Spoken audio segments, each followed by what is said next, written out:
చెప్పండి. విశ్వాసం ద్వారా నీతిమంతులుగా తీర్చబడుట అనే విషయాన్ని ఆలోచన చేస్తున్నాం. నీతిమంతుడు అంటే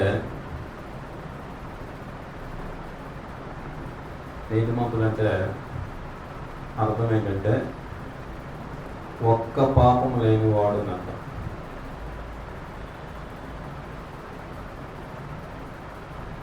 నీతిమంతుడు అంటే ఒక్క పాపం లేనివాడు, లేని వ్యక్తి అని అర్థం అనమాట అండి.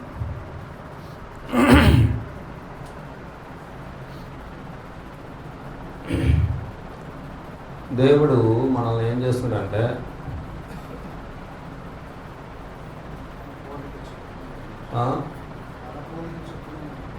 పాపులమైన మనలను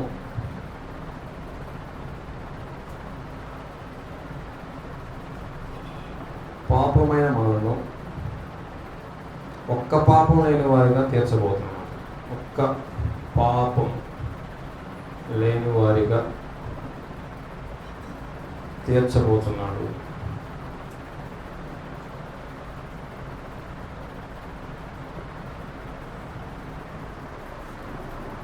ఒక్క పాపం లేని వాడిగా తీర్చబోతున్నాడు. మనం ఎందుకు నీతిమంతులుగా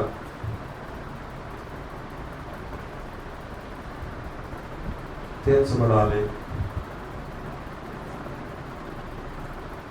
మనం ఎందుకు నీతిమంతులుగా తీర్చబడాలి? ఎందుకంటే దేవుడు ఎలాంటి వాడు అన్నమాట అండి. దేవుడు నీతిమంతుడు. దేవుడు యేసు ప్రభు ఎలాంటి వాడు అన్నమాట అండి. యేసు ప్రభు నీతిమంతుడు.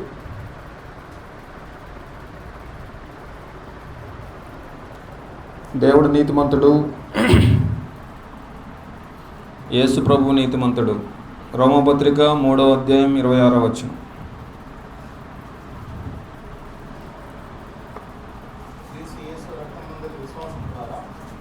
26వ వచనం.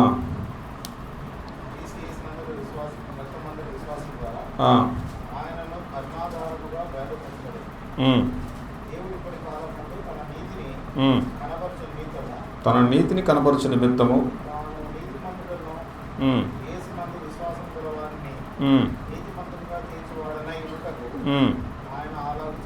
అదిగోండి దేవుడు నీతిమంతుడు. రోమపత్రిక 3వ అధ్యాయం 26వ వచనం. అపోస్తలుల కార్యం 3:14.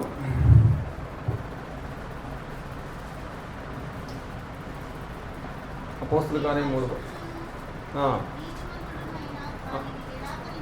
కాబట్టి ఈ నీతిమంతుడైన వారిని నిరాకరించడం అంటే ఆ నీతిమంతుడు ఎవరన్నమాట అండి. యేసు ప్రభు వారు నీతిమంతులు. మూడవదిగా మనమందరం పాపులం.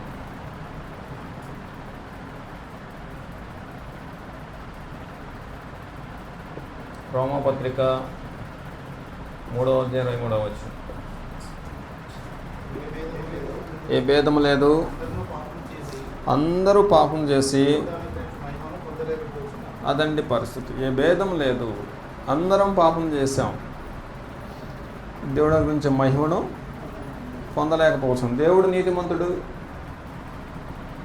యేసు ప్రభు వారు నీతిమంతుడు, కానీ మనమందరం పాపులు. నీతిమంతుడైన దేవుడు, నీతిమంతుడైన దేవుడు పాపులతో సహవాసం చేయడం.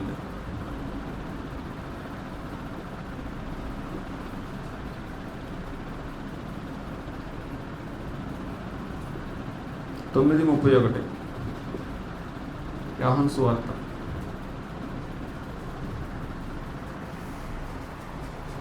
యోహాను సువార్త 9:31.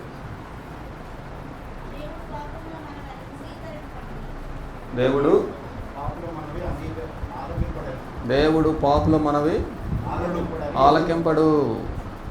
ఆలకింపడు. దేవుడు పాపులు మనమే ఆలకించడు. ఎందుకని? చాలు.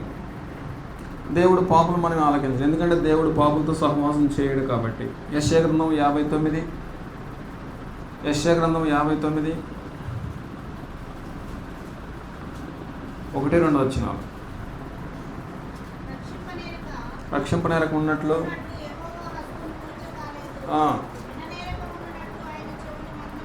మందం కాలేదు. అదిగో మీ దోషాలే, మీ పాపాలే మీకు మీ దేవునికి అడ్డంగా వచ్చును గనుక అందుకే నీకు సంబంధం లేదు దేవునితో అంటున్నాడు దేవుడు. అందుకే దేవునికి నీకు సంబంధము లేదు. ఎందుకేం లేదు? ఆయనేమో నీతిమంతుడు, నువ్వేమో పాపి. పాపితో నీతిమంతుడికి సహవాసం ఉండదు. తిమోతి మొదటి పత్రిక 2వ పత్రిక 2:13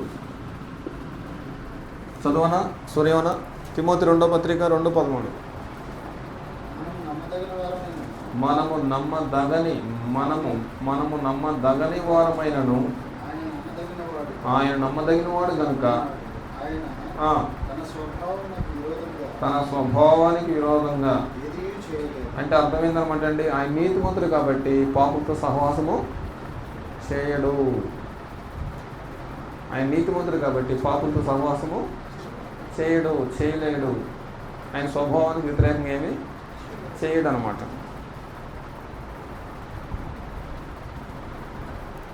మొహమాటానికి కూడా సహవాసం చేయడు. ఎందుకంటే నీ పాపమే దేవునికి నీకు మధ్యలో అడ్డొస్తున్నాయి కాబట్టి దేవుడు పాపులతో సహవాసం చేయడు. కాబట్టి దేవునితో సహవాసం సంబంధం కావాలంటే, దేవునితో సహవాసం సంబంధం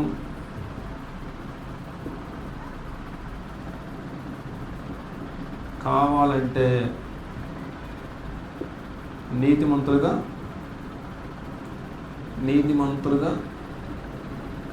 తీర్చబడాల్సిందే.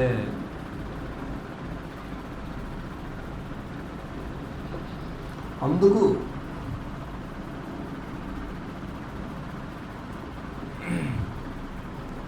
నీతిమంతులుగా తీర్చబడాలి.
కీర్తనలు 49:7 చూడండి.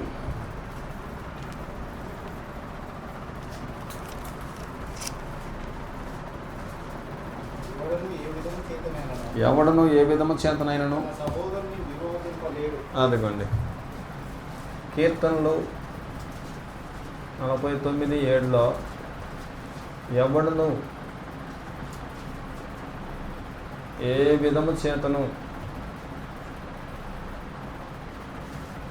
తన సహోదరుని ఎక్కడి నుంచి అదిగోండి సహోదరుని విమోచించలేడు.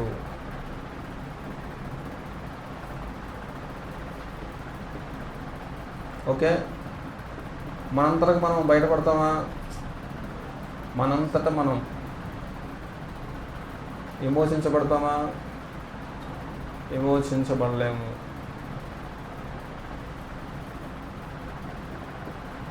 కుక్క తోక వంకర పోయిద్దా?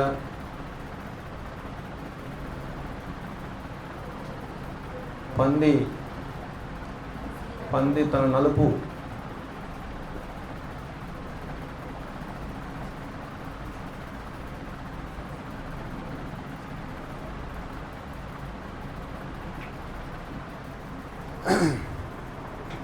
అమ్మా చూస్తున్నారు కదా. ఈరోజు ఉన్న పాఠం మీద చెప్పండి.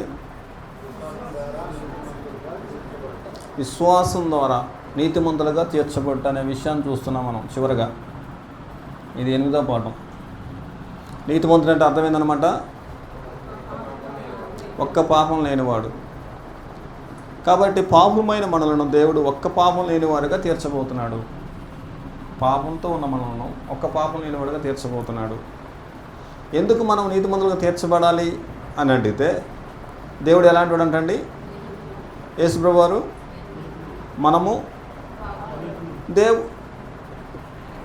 మనం పాపులతో దేవుడు సహవాసము. మరి సహవాసం కావాలంటే ఏం కావాలన్నమాట అండి? నీతిమంతులు తీర్చబడాలి. పరిశుద్ధులతో సహవాసం చేస్తాడు. నీతిమంతులతోనే. కాబట్టి మన దగ్గర నీతి లేదు కాబట్టి నీతి సంపాదించుకుంటే దేవుడు సహవాసం చేస్తాడు. కల్వరి శిలువలో యెహోవా దేవుడు యేసు ప్రభువు వారు చెయ్యి వదిలిపెట్టలేదా? ఎందుకు వదిలిపెట్టాడు? అప్పుడు దాకా పుట్టుకున్న ఆయన అప్పుడు ఎందుకు వదిలిపెట్టాడు అనమాట? మన పాపాలన్నీ ఆయన మీద మోపబడి ఆయన ఆ రోజు ఆ స్పాట్లో పాపిగా ఎంచబడ్డాడు. కాబట్టి పాపితో దేవుడు సహవాసం చేయడు కాబట్టి తక్కువ మంది వదిలేసిన అనమాట. ఎందుకంటే తన స్వభావానికి విరోధంగా ఏమి అదిగో పాపితో సహవాసం కట్ చేశాడు. ఆయనకి తన మననే భేదం లేదు. పాపంతో సహవాసం చేయడు. కాబట్టి దేవునితో సహవాసం లేకుండా పరలోకం చేరే అవకాశం లేదు. కాబట్టి ఖచ్చితంగా పరలోకం చేరాలంటే దేవునితో సహవాసం సంబంధం కావాలి. కాబట్టి ఖచ్చితంగా నీతిమంతులుగా తీర్చబడాల్సిందే. నీతిమంతులుగా తీర్చబడకుండా దేవునితో సహవాసం సంబంధము రాదు. అయితే మనము నీతిమంతులుగా తీర్చబట్టకు మనంతరకు మనం ప్రయత్నం చేసినా సరే నీతిమంతులుగా తీర్చబడే అవకాశమే లేదు. మన సహోదరులు, మన తల్లిదండ్రులు కానీ మన సహోదరులు కానీ ఎవరునూ ఏ విధంగా చెప్పిన ఎదురువాడిని విమోచించే అవకాశమే లేదు. కుక్క తోక వంకర పోగొట్టుకోలేదు. పంది తన నలుపుని పోగొట్టుకునే అవకాశం లేదు. మనిషి తనంతట తానుగా పాపం నుండి బయటపడే అవకాశం లేదు. అయితే దేవుడు ఏం చేశాడు? తెలుసునా? 3:16 యోహాను సువార్త, దేవుడు లోకమును అదిగోండి ఏ ఒక్కడు నశించబడు నాకు ఇష్టం లేక అంటాడండి. యోహాను సువార్త 3:16లోను, అలాగే పేతురు రాసిన 2వ పత్రిక 3:9లోను ఏ ఒక్కడు నశించబడు నాకు ఇష్టం లేక దేవుడు ఏం చేశాడంటే ఉచితంగా నీతిమంతులుగా తీర్చబడే అవకాశం కృపానుగ్రహించారు అన్నమాట. ఒకటి కృపానుగ్రహించను.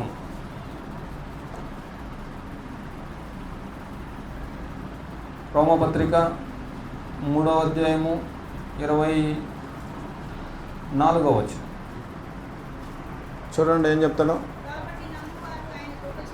అదిగో నమ్మువాడికి అదండి పరిస్థితి. కాబట్టి దేవుడు ఏం చేశాడంటే లోకాన్ని ప్రేమించి ఏ ఒక్కడు నశించిపోకూడదని ఉచితంగా నీతిమంతులుగా తీర్చబడటానికి ఏమి ఇచ్చాడంటమ్మా? కృప అంటే అర్థం ఏందనమాట అండి?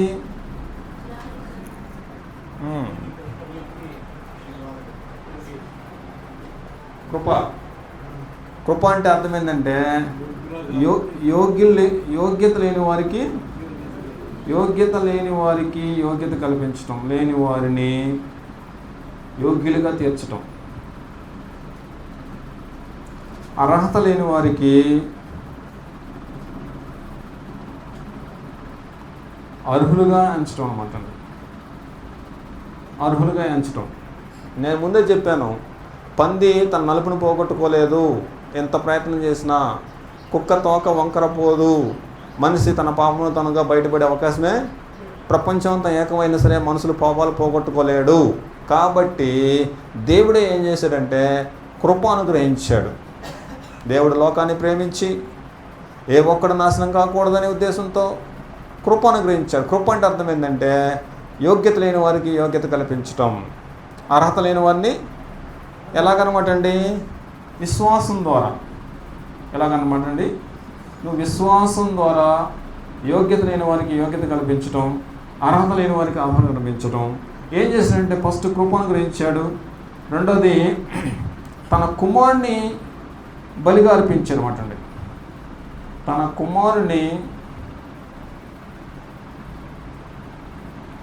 కుమారుని బలిగా అర్పించాడు. మూడవదిగా ఏం చేశాడంటే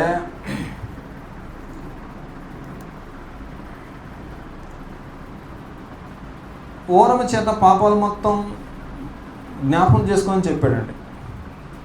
ఓరమి చేత పాపాలు జ్ఞాపకం చేసుకోను అని అనమాట.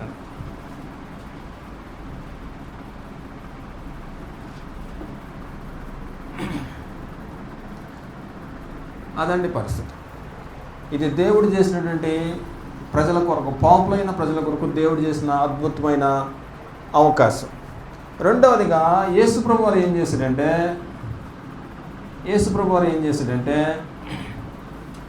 ఆయన దేవునితో సమానుడయ్యండి పరలోకం విడిచి వచ్చాడండి. ఏం విడిచి వచ్చాడనమాట అండి, పరలోకం విడిచి వచ్చాడు. రిక్తునిగా వచ్చాడనమాట అండి. రిక్తునిగా వచ్చాడు. దాసుని స్వరూపం కలిగి జీవించాడు.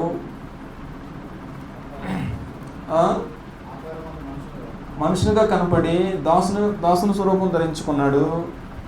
తర్వాత శిలువ మరణం పొందినంతగా విధేయత చూపించాడండి. శిలువ మరణం పొందినంతగా విధేయత చూపించాడనమాట. విధేయత చూపించి రక్తం కార్చి ప్రాణం పెట్టాడు. ఇప్పుడు మనం ఏం చేయాలంటే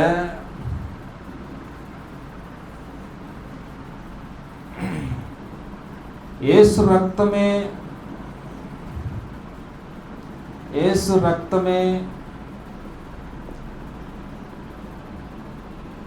నా పాపాలకు క్షమాపణ అని నమ్మాలన్నమాట. క్షమాపణ. యోహాను రాసిన మొదటి పత్రిక 1:7. యోహాను రాసిన మొదటి పత్రిక 1:7 అనమాట.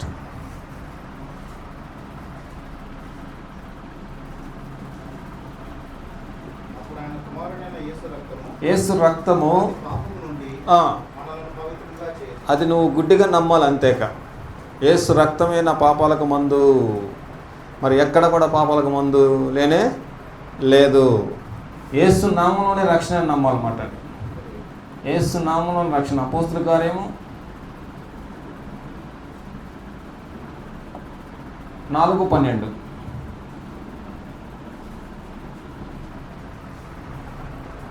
అపోస్తలుల కార్యం 4:12.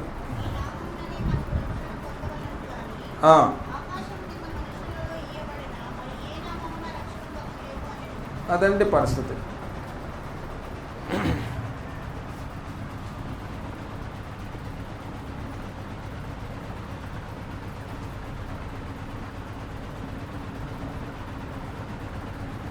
మనం చేయాల్సింది ఏంటంటే ఇందాక చెప్పుకున్నట్టుగా యేసు రక్తమే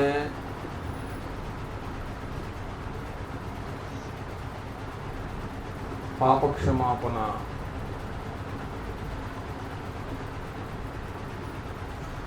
యేసు నామంలోనే రక్షణ.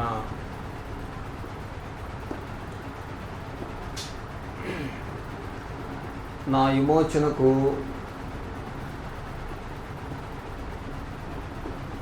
యేసే దిక్కు అని నమ్మాలన్నమాట. యేసే దిక్కు, ఆయన తప్పితే ఇంక నేను బాగుపడే ఛాన్సే లేదు అని నమ్మాలన్నమాట అండి. రోమాపత్రిక రోమపత్రిక 3వ అధ్యాయం 24వ వచనం మళ్ళీ చూడండి సార్. కాబట్టి నమ్మువారు ఆయన కృపచేతనే విమోచనం ద్వారా అదండి ఉచితంగా నీతిమంతులుగా తీర్చబడే అవకాశం, ఉచితంగా నీతిమంతులుగా తీర్చబడే అవకాశం ఇచ్చారన్నమాట. ఉచితంగా అంటే సార్ ఫ్రీ అనమాట. ఫ్రీ అంటే ఏం చెల్లించకుండా ఉచితంగా నీతిమంతులుగా తీర్చబడే అవకాశం.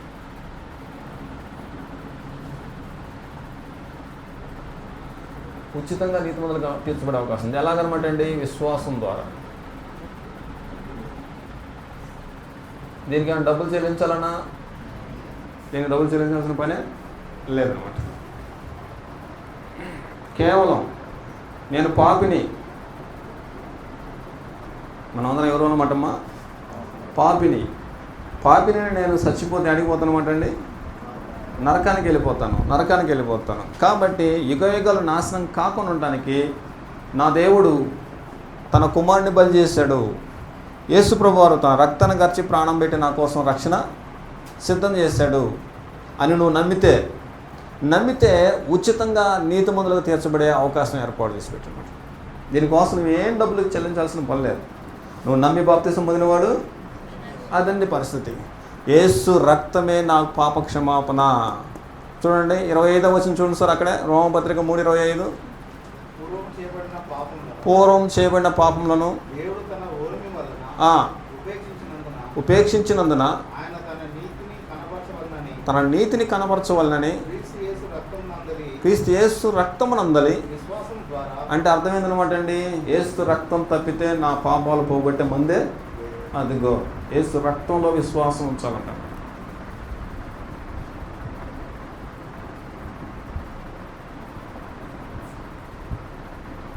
దేవుని యందు విశ్వాసం ఉంచాలి, యేసుక్రీస్తు నందు విశ్వాసం ఉంచాలి, యేసు రక్తం నందు విశ్వాసం ఉంచాలి. ప్రతాపన యేసు రక్తమే నా పాపాలకు మందు.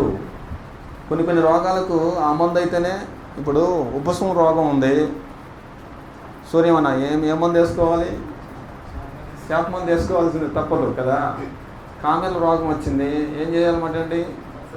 ఖచ్చితంగా వాచి పెట్టుకోవాల్సిందే అన్నట్టుగా. అలాగే బాప్తిసం పొందాలంటే, నీతిమంతులు తీర్చబడాలంటే మన దిక్కెవరు అనమాట అండి? యేసు రక్తమే నా పాప క్షమాపణ దిక్కు, యేసు నామంలోనే నాకు రక్షణ, నా విమోచనకు కారకుడు యేసే. ఆయన తప్పితే ప్రపంచంలో మరి ఏ నామంలో రక్షణ లేదు. ఇందాక చదివాం కదా అపోస్తుల కార్యం 4:12. మరి చదవండి ఒకసారి. అపోస్తుల కార్యం 4:12. మరి ఎవరి వలన రక్షణ కలగదు? ఈ నామంలోనే. అదిగోండి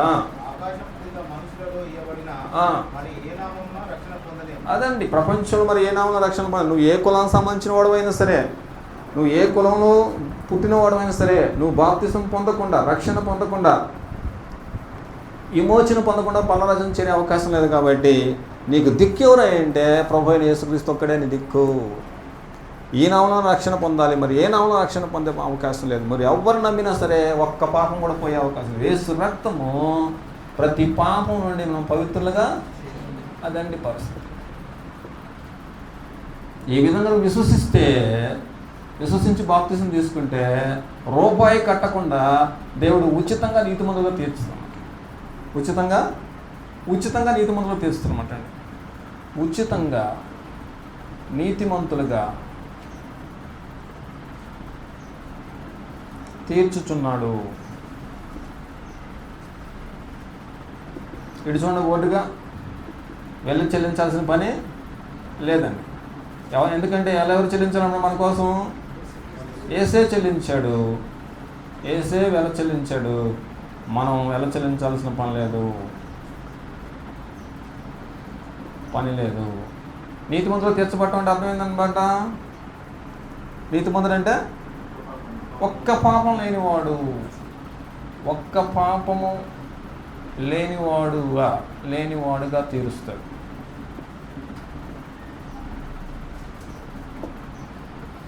తీర్చినాడు. ఈయన పరలోక రాజ్యానికి వారసుడు, పరిశుద్ధుడు. పరలోకానికి వారసుడు.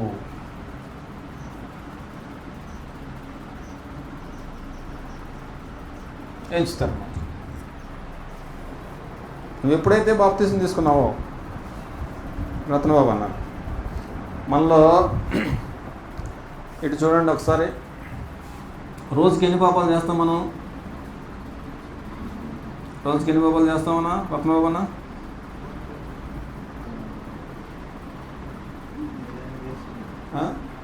7 వేసుకో, 7 వేసుకో, 7 × 30 అమ్మా 210 × 12 ఎంత? అమ్మాయి కాదా అంటే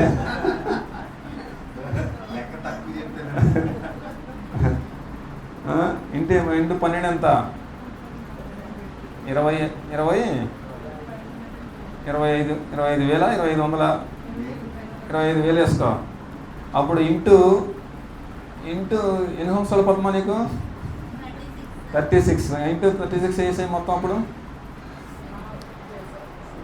ఎన్ని పాపాలు అయితే అనమాట? ఎంత వేసుకో? లేకపోతే 1 కోటి వేసుకో, 1 కోటి వేసుకో. ఇన్ని పాపాలతో ఒక మనిషి పండుకొని నిద్ర పట్టుద్దా? ఇన్ని పాపాలతో ఒక మనిషికి ప్రశాంతత ఉంటుందా? నెమ్మది ఉంటుందా? సమాధానం ఉంటుందా? భూలోకంలో ప్రశాంతత లేదు, చనిపోయిన మరుక్షణం నరకానికి వెళ్ళిపోవాలి. ఇలాంటి భయంకరమైన స్థితిలో ఉన్నటువంటి నిన్ను దేవుడు ప్రేమించి ఉచితంగా నీతిమంతులుగా ఏర్పరచబడే అవకాశం ఏర్పాటు చేసి పెట్టాడు కల్వరి శిలువలో. నువ్వు కేవలం ఆ కల్వరి శిలువలో వేలాడుతున్న యేసుక్రీస్తుని నమ్మి బాప్తిసం తీసుకుంటే రూపాయి కట్టకుండా ఈ అమ్మాయికి ఏ పాపం లేదు అంటున్నాడు దేవుడు.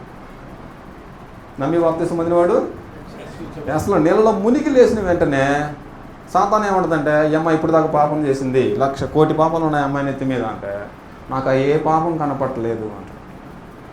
ఇదిగో ఈ ఆనంద్ దగ్గర ఒక్క పాపం కూడా లేదు అంటాడు. నువ్వు మునిగి బాప్తిసం తీసుకుంటే, నమ్మి బాప్తిసం తీసుకున్న వెంటనే అసలు నిన్ను ఇప్పుడే పుట్టిన పిల్లలా తయారు చేస్తారంట దేవుడు. ఆనందన ఇప్పుడు దాకా అబ్బాయికి ఆయన పేరు నయమానికి ఒంటి నిండా కుష్ఠరోగమే. ఇప్పుడు దాకా కుష్ఠరోగమే. 1 సారి మునిగాడు, 2 సార్లు మునిగాడు, 6 సార్లు మునిగాడు. కుష్ఠరోగం తగ్గిందా ప్రతాపన? తగ్గలేదు. ఎప్పుడైతే 7వ సారి మునిగి లేచాడో కొంచెమన్నా ఉందా కుష్ఠరోగం? అంటే చిన్నపిల్లల దేహంలో తయారైపోయిందంటండి.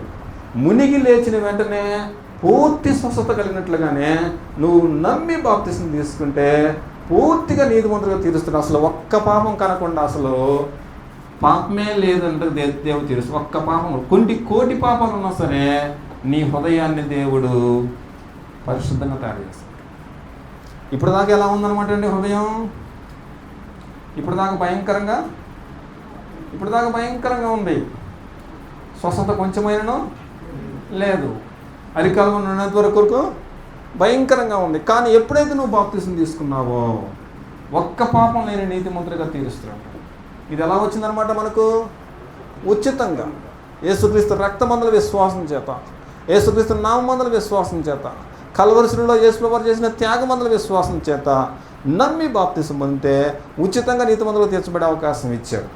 మరి ఈ అవకాశాన్ని వినియోగించుకోవాలా వద్దా మనం? అలాగనమాట. ఇలాంటి అద్భుతమైన అవకాశం చేతికి దొరికినా సరే మనుషులు ఏం చేస్తున్నారంటే వాయిదాలు వేస్తున్నారు అన్నమాట. రేపు సార్, ఎల్లుండి సార్, అవుతాయండి సార్ అని చెప్తూ వాయిదాలు వేస్తూ ఏం చేశారంటే చివరికి బాప్తిసం పొందకుండానే చచ్చిపోతున్నారు. నమ్మి బాప్తిసం పొందినవాడు నమ్మని వానికి శిక్ష అనమాట. కాబట్టి ఇలాంటి అద్భుతమైన అవకాశం ప్రపంచంలో కుక్క తన తోక వంకర పోగొట్టుకునే అవకాశం లేదు, పంది తన నలుపుని పోగొట్టుకునే అవకాశం లేదు, మానవుడు స్వయంగా తన పాపాలను తీసేసుకునే అవకాశమే లేదు. కానీ దేవుడే కరుణాధారగా తన కుమారుని కల్వరిలో బలర్పించి రక్తాన్ని కార్పింపజేసి రక్షణ సిద్ధం చేశాడు. ప్రయాసపడి భారం మోసుకున్న సమస్యలు నా ఎద్దకు నేను మిమ్మల్ని రక్షణ కలగజేస్తాను, విశ్రాంతి కలగజేస్తాను అనమాట. అదండి పరిస్థితి. కాబట్టి నువ్వు ఎప్పుడైతే బాప్తిసం తీసుకుంటావో నిన్ను నీతిమంతులుగా ఇస్తాడు, నీకు రక్షణ ఇస్తాడు, నీకు పరిశుద్ధాత్మని పంపిస్తాడు నీలోనికి. అప్పటి నుంచి నువ్వేం చేయాలంటే యోహాను రాసిన మొదటి పత్రిక 1:7 చూడండి సార్. యోహాను రాసిన మొదటి పత్రిక 1:7.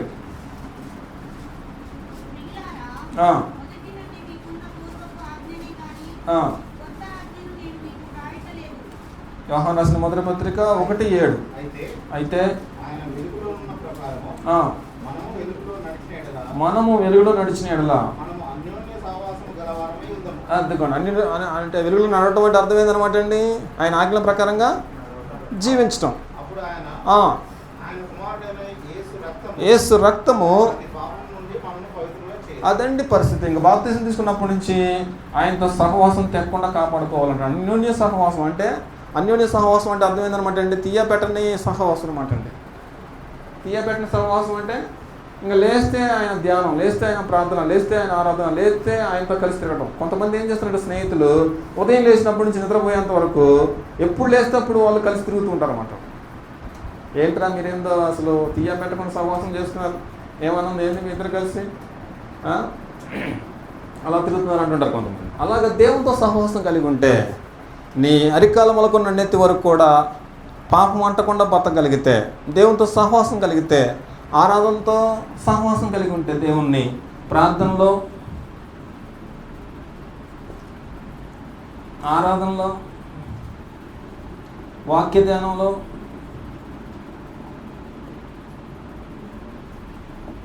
నమ్మకంగా ఉండగలిగితే, అంతవరకు నమ్మకం ఉన్నవాడు అదండి పరమరాజ్యాన్ని చేరుస్తారన్నమాట. జీవకిరీటం పొందుతాడు. అది ప్రకటన గ్రంథం 2:10. ప్రకటన గ్రంథం 2:10 అనమాట. మీరు శోధించబడినట్లు చెరలో వేయబోచున్నాడు. 10 దినముల శ్రమ కలుగును, మరణం వరకు నమ్మకంగా ఉండము. అదండి పరిస్థితి. మరణం వరకు నమ్మకంగా ఉండి జీవకిరీటం ఇస్తాం. ప్రార్థనలో నమ్మకంగా ఉండాలి, ఆరాధనలో నమ్మకంగా ఉండాలి, వాక్యజ్ఞానంలో నమ్మకంగా ఉండాలి, ఎన్ని శోధనలు శ్రమలు కష్టాలు వచ్చినా నమ్మకంగా ఉండాలి. అప్పుడు ఏమిస్తారంట? మనకు జీవ కిరీటం ఇస్తారంట. అదండి పరిస్థితి. నేను ముగిస్తున్నాను. చెప్పండి, ఈరోజున్న పాఠం మీద చెప్పండమ్మా. విశ్వాసం ద్వారా నీతిమంతులుగా తీర్చబడటం. నీతిమంతులు అంటే అర్థం ఏందనమాట అండి? నీతిమంతుడు అంటే ఒక్క పాపం లేనివాడు. పాపులైన మనల్ని దేవుడు ఒక్క పాపం లేని వారుగా తీర్చడానికి సిద్ధం చేశాడనమాట. ఎందుకు మనం నీతిమంతులుగా తీర్చబడాలి? రానేసనా దేవుడు నీతిమంతుడు కాబట్టి, యేసు ప్రభువారు వాళ్ళతో సహవాసం కావాలంటే మనం కూడా ఏం కావాలన్నమాట అండి? కాబట్టి దేవుడు పాపంతో సహవాసం చేయడు కాబట్టి మనం కూడా నీతిమంతులు తీర్చబడాల్సిన అవసరం ఖచ్చితంగా ఉంది. మనుషులు తొందరగా పాపాలు పోగొట్టుకుంటాడా? వేరేవాడు తీసేస్తాడా? కాబట్టి దేవుడే ప్రేమించి లోకాన్ని తన కుమారుని భూలోకాన్ని పంపించాడు. ఎందుకంటే ఏ ఒక్కడు నశించకూడదు నాకు అనేసి నిన్ను నన్ను ప్రపంచంలో ప్రతి ఒక్కరిని ప్రేమించి తన కుమారుని కలవలసిలుగా అప్పచెప్పాడు, కృపను గురించాడు, విశ్వాసం దయచేశాడు, రక్షణ సిద్ధం చేశాడు. యేసు ప్రభువు వచ్చేసి పరలోకాన్ని విడిచిపెట్టలేని భాగ్యం ఆయన, దానికి మహిమ ఉంది. కానీ రిక్తునిగా దిగి వచ్చి దాసుడిగా బతికి శిలువ మరణం పొంది రక్తం కార్చి ప్రాణం పెట్టి, ఇదిగో రక్తం సిద్ధంగా ఉందన్నమాట. ప్రయాసపడి భారం మోసుకున్న జనులారు నా యొద్దకు రెండేని ఆహ్వానిస్తున్నాడు. ఎప్పుడైతే ఆయన స్వరం విని యేసు రక్తమే నాకు పాపక్షమాపణ మందని నమ్మి, యేసు నామములో రక్షణ ఉందనేసి నమ్మి, నా విమోచనకు యేసుక్రీస్తు దిక్కని నమ్మి బాప్తిసం తీసుకుంటే నిన్ను నీతిమంతులుగా తీరుస్తున్నాడు అన్నమాట. ఈ అబ్బాయికి ఒక్క పాపం కూడా లేదనమాట. ₹1 చెల్లించకుండా పరలోక రాజ్యానికి వారసత్వాన్ని చేకూర్చాడు దేవుడు. అవునా కదా? దీనికి ఏమైనా చెల్లించాలన్నా చెల్లించే అవకాశమే లేదనమాట అండి. మరి కావాలా వద్దా ఇది? అయితే కావాలంటే ఎక్కడ బాప్తిసం పొందాలన్నమాట? క్రీస్తు సంఘంలోనే బాప్తిసం పొందాలి. నేను చెప్పాను ఒకసారి, మళ్ళీ చెబుతున్నాను. నేను క్రిస్టియన్ అసెంబ్లీ సంఘంలో బాప్తిసం తీసుకున్నా. క్రిస్టియన్ అసెంబ్లీ అనే పేరు విన్నారా ఎప్పుడన్నా? విన్నారా? క్రిస్టియన్ అసెంబ్లీ అనే సంఘం ఉంది. క్రిస్టియన్ అసెంబ్లీ, బ్రదరన్ అసెంబ్లీ విన్నారా? బ్రదరన్ అసెంబ్లీ వినలేదా? క్రిస్టియన్ అసెంబ్లీ, బ్రదరన్ అసెంబ్లీ అంటే అవి బాగా కొంచెం స్ట్రిక్ట్గా ఉంటాయి అనమాట. అక్కడే నేను ట్రైనింగ్ చేశాను, అక్కడే బాప్తిసం తీసుకున్నా. వాళ్ళ తరపునే నేను సువార్త సేవకు వెళ్ళిన తర్వాత క్రీస్తు సంఘ సువార్థికులు ఒక ఊర్లో ఇట్నే బైబిల్ క్లాసులు పెట్టారు 3 రోజులు. ఆ 3 రోజులు బైబిల్ క్లాసుకు నన్ను కూడా ఆహ్వానించారన్నమాట అండి. ప్రక్కమటి ఊరే కాబట్టి ఆ ప్రక్కమటి ఊరుకు ఇదిగో ఈయన బాగా వాక్యం చెప్తున్నాడని చెప్పారు ఎవరో నా గురించి. నాకు తెలిసిన సత్యాన్ని ఇందాక అప్పులో బోధించినట్టుగా బోధిస్తున్నాను నేను. అప్పులో కూడా సంపూర్ణ సత్యం తెలియనట్టుగా నేను బోధిస్తున్నాను. నాకు తెలిసిందని నేను గట్టిగా బోధిస్తుంటే మీరు కూడా రండి సార్ ఎందుకని ఒకసారి అనేది చెప్పారు. నేను కూడా కాలం లేక ఖాళీగా ఉండేసరిగా వెళ్ళిపోయాను అనమాట. వెళ్ళిపోయిన తర్వాత ఆ సువార్థికులు, క్రీస్తు సువార్థికులు చెప్తున్న ప్రతి మాట 100% వాస్తవంగా బైబిల్లోనే చూపిస్తున్నారు. ఇప్పుడు మనం చూపించినట్లుగా ఒక్కటి కూడా బయటికి పోవట్లేదు. మొత్తం ఉన్నట్టుగా అడిగిన ప్రతి దానికి, ఎంతమంది అడిగినా సరే అడిగిన ప్రతి దానికి బైబిల్లో నుంచి ఆన్సర్ చెప్పేస్తారు అన్నమాట. పిట్టకథ లేదు, పిట్టకథలు ఏమైనా చదువుతున్నాం మనం, పిట్టకథ లేదు, కల్పించుకునేది లేదు, ఏమీ లేదు. ఉన్నట్టుగా చెప్తుంటే నాకు ఆశ్చర్యం వేసింది ఒకసారిగా. ఇంత కరెక్ట్గా బోధ ఎలా ఉందబ్బా అనిపించింది అనమాట. తర్వాత ఆ సువార్థికుడు వాక్యం చెప్పిన దిగి నా దగ్గర డైరెక్ట్గా వచ్చేసి, అయ్యా నేను నీతో మాట్లాడాలనేసి చెప్పుకొచ్చాడు. సరే మాట్లాడండి, ఇబ్బంది లేదని చెప్పాను. కూర్చోబెట్టి 1 గంట సేపు వాక్యం చెప్పాడు. దేవుని సంకల్పం అంతా చెప్పాడు. తెలిసిన దేవుని సంకల్పం జగత్ పునాది వేయబడకుండా ఏమనుకున్నాడు, అసలు ఏం చేశాడు, సంకల్పంలో ఏమేమి నిర్ణయించాడు, అసలు మానవునికి విమోచన కొరకు దేవుడు ఏం చేశాడు అనేసి మొత్తం 1 గంటలో వివరించరకల్లా టోటల్గా దేవుని సంకల్పంలో ఎన్ని సంఘాలు ఏర్పాటు చేశారన్నమాట అండి. ఆ ఒకటే సంఘంలో రక్షణ ఉందనేసి ఎప్పుడైతే చెప్పేశాడో ఒక్కసారిగా గుండె అయినంత పని అయిపోయింది అనమాట. మనకు కావాల్సింది ఏంటిది? రక్షణ. మనకు కావాల్సింది ఏంటి? పరలోకం. పరలోకం కావాలంటే ఎక్కడ ఉండాలన్నమాట అండి? కొండెక్కాలా, నోవా కట్టిన ఓడెక్కాలా? ఆ రోజుల్లో కొండ ఎక్కితే బాగుపడతారా, పర్వతాలు ఎక్కితే బాగుపడతారా, చెట్లు ఎక్కితే బాగుపడతారా, ఓడెక్కితే బాగుపడ్డారా? లోతు కాలంలో బయటకు వస్తే బాగుపడతారా, అక్కడే ఉంటే బాగుపడతారా? రాహాబు కాలంలో రాహాబు ఇంట్లో ఉంటే బాగుపడతారా, లేకపోతే ఎక్కడో కోటలో ఉంటే బాగుపడతారా? ఇప్పుడు కాలంలో క్రీస్తు చేస్తున్న వారికి ఏ శిక్ష అంటే అర్థమైందనమాట అండి. క్రీస్తు సంఘంలో ఉంటేనే రక్షణ అనేసి ఎప్పుడైతే చెప్పేశాడో మరలా అక్కడే 3 రోజులు ఉండి, నేను ఇంటికి వద్దాం అనుకున్నా రాత్రికి, ఇంటికి రాకుండా అక్కడే 3 రోజులు ఉండి 3 రోజుల్లో వాళ్ళు చెప్పాల్సిన పాఠాలన్నీ చెప్పేశారు. అంటే బాప్తిసానికి ఎన్నైతే అవసరం అని చెప్పేశారు. తర్వాత నేను వెంటనే ఆలస్యం చేయకుండా, కనీసం నా భార్యకి కూడా ఫోన్ చేయకుండా, మాట్లాడకుండా అప్పుడు క్రీస్తు సంఘంలో నేను మళ్ళీ బాప్తిసం తీసుకున్నాను. ఎందుకంటావు? నాకు ఏమైనా పిచ్చి పట్టిందంట? అంతకుముందు బాప్తిసం తీసుకున్నా నేను ఎక్కడ? క్రిస్టియన్ అసెంబ్లీలో, బ్రదరన్ అసెంబ్లీలో. తర్వాత మళ్ళీ ఇక్కడ బాప్తిసం, వాళ్ళతో నాకు అనవసరం సార్, నాకు బాప్తిసం ఇవ్వండి అని చెప్పానమాట అండి. అప్పుడు వాళ్ళు మళ్ళీ చెప్పాల్సినవి చెప్పేసి యేసు దేవుని కుమార్ గురించి పాఠాలని చెప్పేసి నాకు బాప్తిసం తీసుకున్నా. తర్వాత ఇంటికి వచ్చిన తర్వాత నా భార్యకి, ఇంట్లో వాళ్ళకి చెప్పాను. వాళ్ళు కూడా అంగీకరించారు. తర్వాత కొన్ని రోజులకు వాళ్ళు బాప్తిసం తీసుకున్నారు. నాతో పాటు నా భార్య, ఇంకొక 2 బాప్తిసం తీసుకున్నారు. 4గురితో క్రీస్తు సంఘం స్టార్ట్ అయిందనమాట. అంటే అంతకుముందు సంఘం ఉంది తెలుసునన్న. ఆ సంఘం ఉంటారా పోతారనేసి నేను ఆలోచన చేయాలి.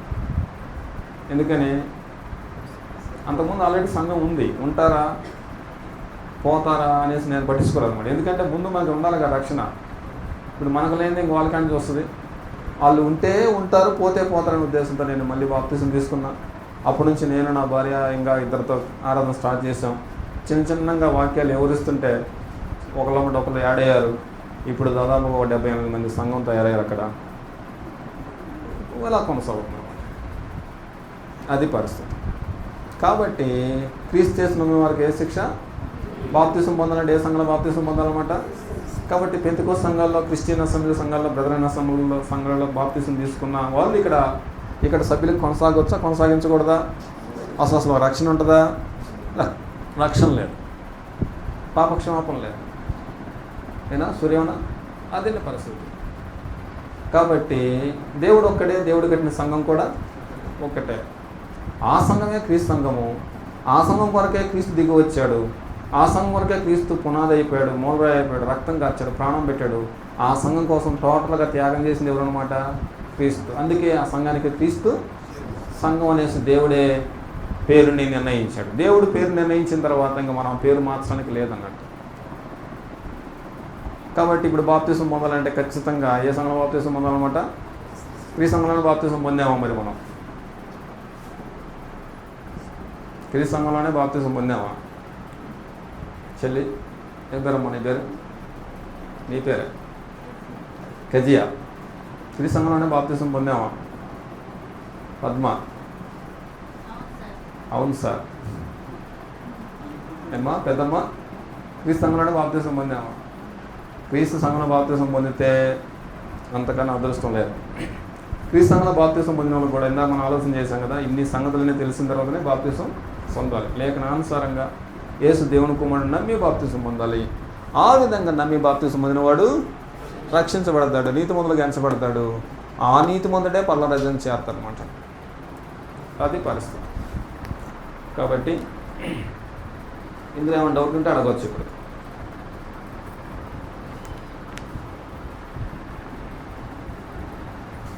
నిన్న ఈరోజు చెప్పిన పాఠాల్లో ఏమైనా డౌట్ ఉంటే అడగవచ్చు పద్మ.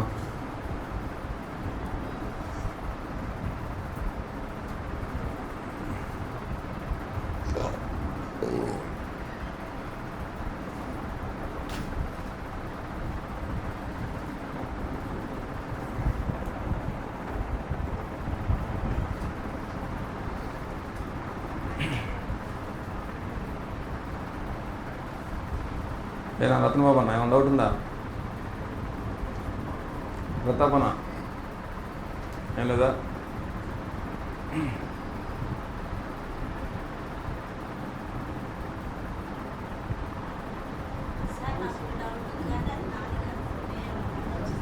నాది కాదనేసి చెప్పేసి అడుగు. సరే సరే.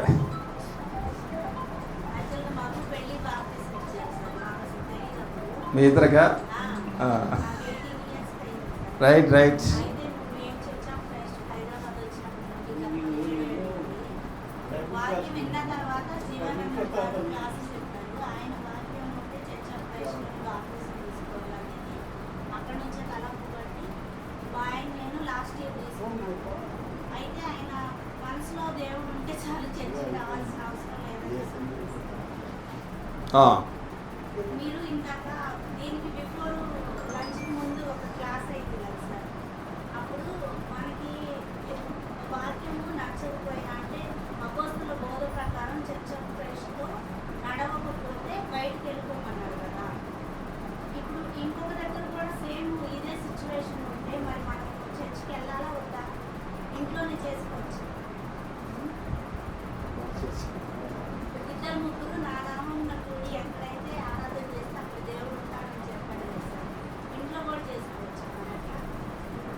చేయొచ్చు.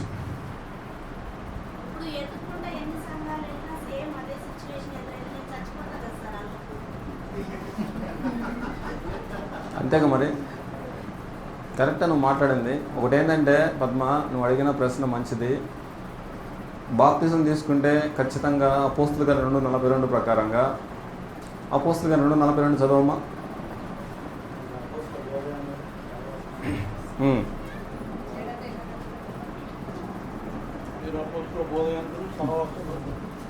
బోధయందును సహవాసమును రొట్టె విరిచిటేందును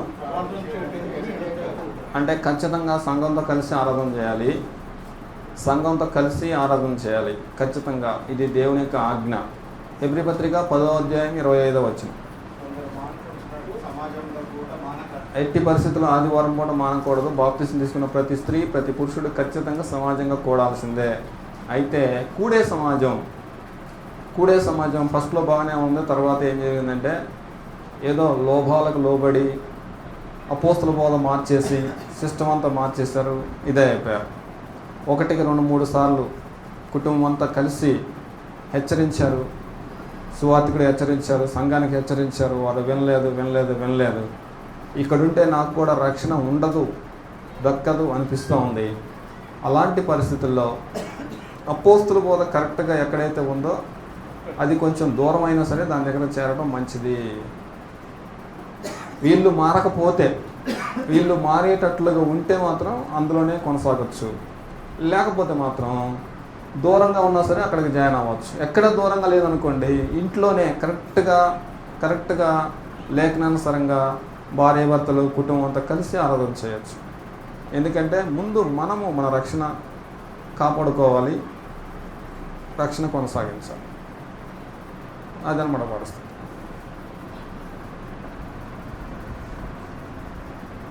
సర్దుకుపోయి మనం అట్లా చేసామనుకోండి, అసలుకే మోసం జరుగుతుంది అన్నమాట. ఏనా రత్నబాబునా ఏమంటావు? అది పరిస్థితి.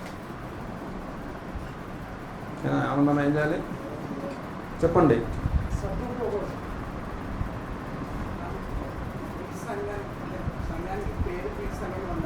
సంఘానికి పేరు క్రీస్తు సంఘమే ఉండాలి కదా. రోమ 16:16 ప్రకారం వేరే రిఫరెన్స్,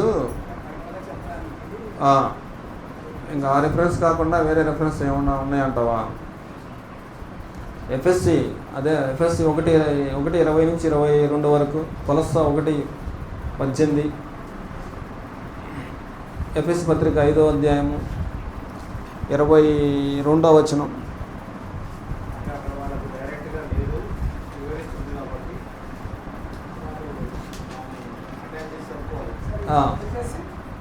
ఎఫ్ఎస్సి 5:22 చూడు ఏమంటాడు.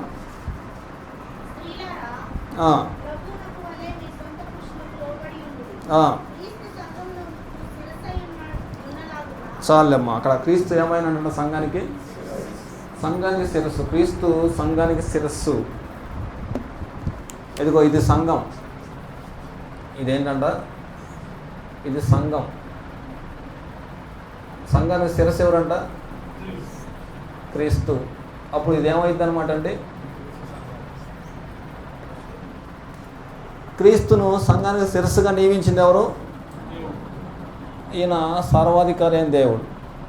కాబట్టి ఈయన ఒకటి నిర్ణయించిన తర్వాత మనుషులు మార్చవచ్చా, మార్చకూడదా? మార్చకూడదు. యేసుప్రభు వారు కూడా మార్చకూడదు. యేసుప్రభు వారిని దేవుడు బలిగా నిర్ణయించాడు. ఎప్పుడు నిర్ణయించాడు? అనాథలు నిర్ణయించాడు. యేసుప్రభు వారు దాన్ని మార్చాలని ప్రయత్నం చేశాడు. మార్చాడా? మార్చలేకపోయాడా? మార్చాలని ప్రయత్నం ఎక్కడ చేశాడు?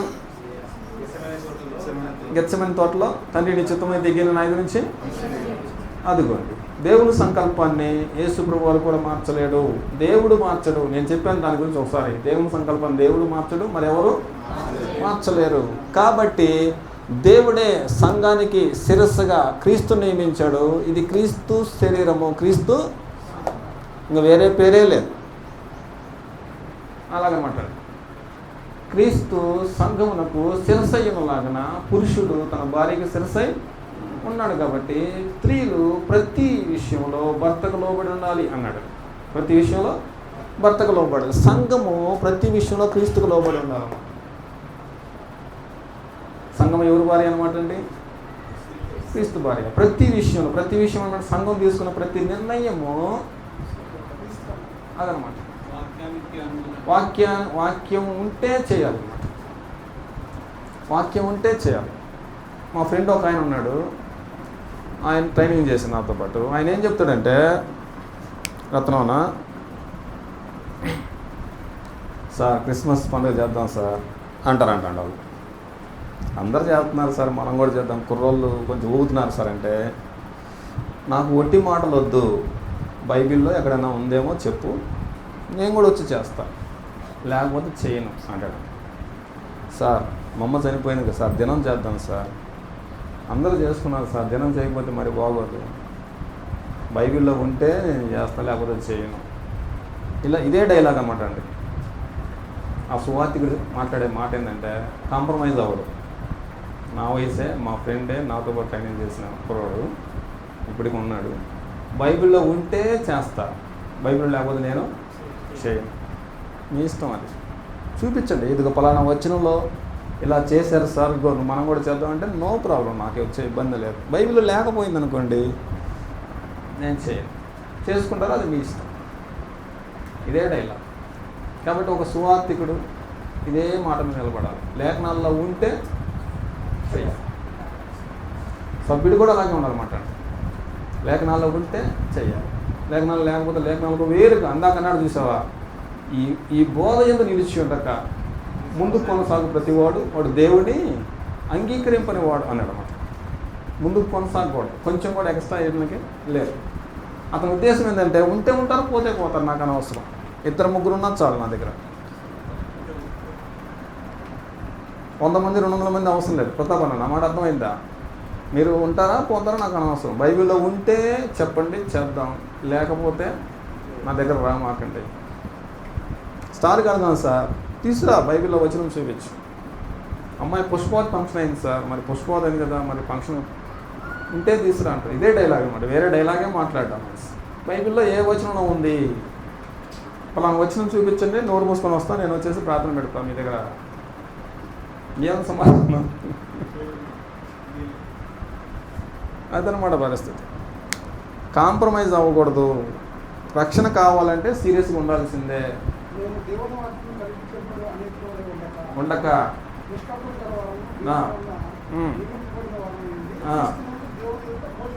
అంతే. బైబిల్ ఉన్నదన్నట్టుగా బోధించాలి, మాట్లాడాలి, చెయ్యాలి. ప్రకటన గ్రంథం 1వ అధ్యాయం 3వ వచనం. ప్రకటన 1:3. సమయము సమీపించింది కనుక ఈ ప్రవచన వాక్యాలు చదువువాడును. ఎవరు ధన్యులంటమ్మా? చదివేవాడు ధన్యుడా, వినేవాడు ధన్యుడా, గైకొనేవాడు ధన్యుడండి? చెప్పేది ఒకటి చేసేది ఒకటి అయితే కుదరదు. దేవుడు ఒప్పుకోడు. నన్నైనా నిన్నైనా చెప్పేది ఒకటి చేసేది ఒకటి కుదరదు. వినేది ఒకటి చేసేది ఒకటి కుదరదు. ఇక్కడ చూడండి ఏమన్నాడు, విని గైకొనేవాడు, చదివి గైకొనేవాడు. గైకొనకుండా నువ్వు విన్నా, చదివినా, బోధించినా ఉపయోగమే లేదు. ధన్యుడు ఎవరంటన్నా? గైకొనేవాడే ధన్యుడు. ఏం సుధాకరా, అంతేనా? గైకొనకపోతే వేస్ట్. ఎందుకు వేస్ట్గా? అందుకే బైబిల్ గ్రంథం ఏం చెప్పొద్ది, బైబిల్ మొత్తం చూడమని చెప్పినా నీ జీవితంలో బైబిల్ పాస్ అవ్వకపోతే, గైకొనకపోతే నీ జీవితం దరిద్రం అన్నమాట. బతికేది కొద్ది కాలం అయినా సరే బైబిల్ ప్రకారంగా బతకాలి. అందుకే స్టెఫను రాళ్ళు పెట్టి కొట్టుకున్నా సరే సంతోషంగా ప్రాణం విడిచిపెట్టాడు. ఏకీభవించలేదు వాళ్ళతో పాటు. అదండి పరిస్థితి. బతికే కాలం కొద్ది కాలం అయినా సరే బైబిల్ ప్రకారంగా బతకాలి. అదే క్రీస్తు సంఘ సభ్యుడి లక్ష్యం. ఏం పెద్దమ్మ, అంతేనా? అవును. ఏదన్నా చెప్పన్నా? సూర్యమన్నా ఏదో చూస్తున్నావు, ఇది అడగాలనుకుంటున్నావా? ఏం లేదా?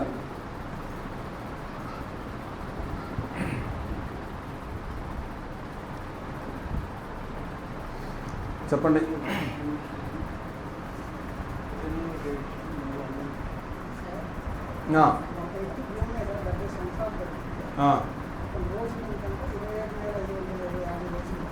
ఆ